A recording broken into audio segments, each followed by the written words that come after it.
Good morning, everyone. Good morning. Last year, this time, this is what myself and Crystal was working on and actually came out in December, right?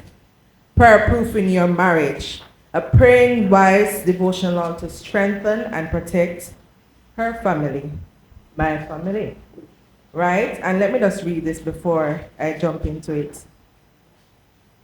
This one looks at health.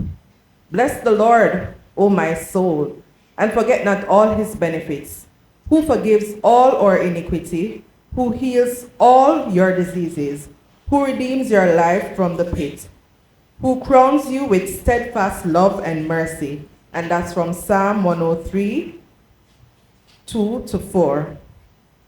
Health is very important in a union. If either or both spouses are not well, this can strain the relationship.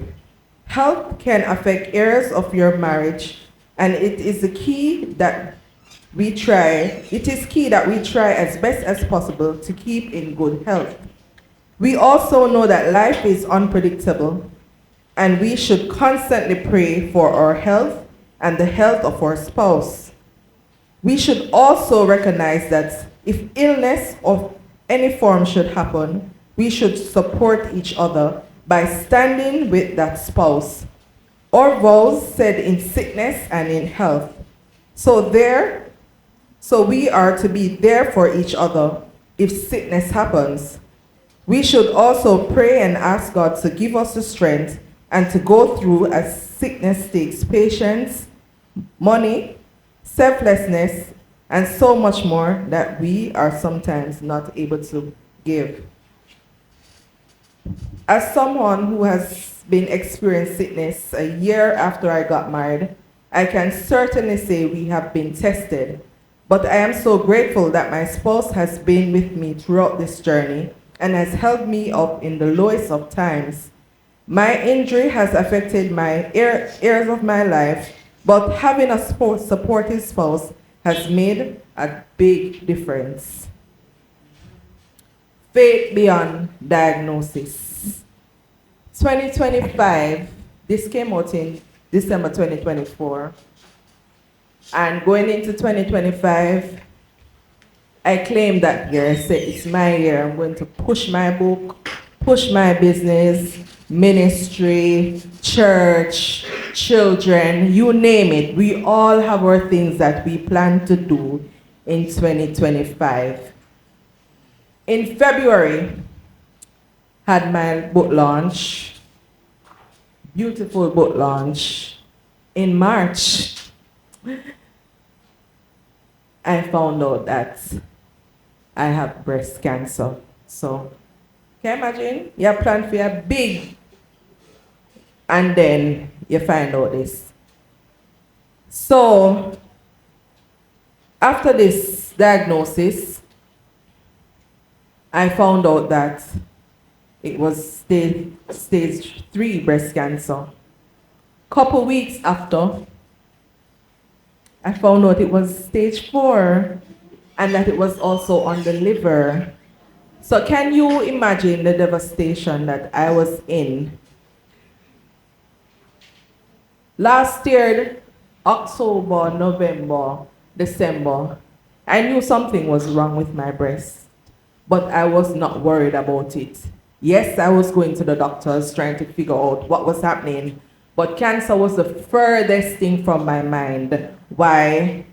Girl do her mammogram every single year. So it cannot be cancer because I check my breast them every now and then and I go to the doctors and get my checks done.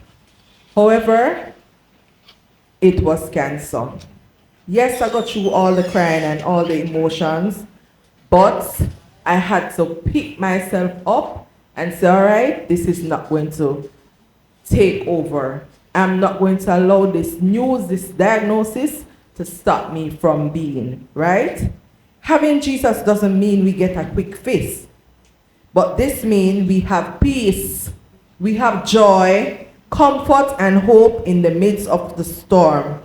we can be comforted knowing that He has us and He won't fail. So therefore, I decided to live as a victor, not a victim.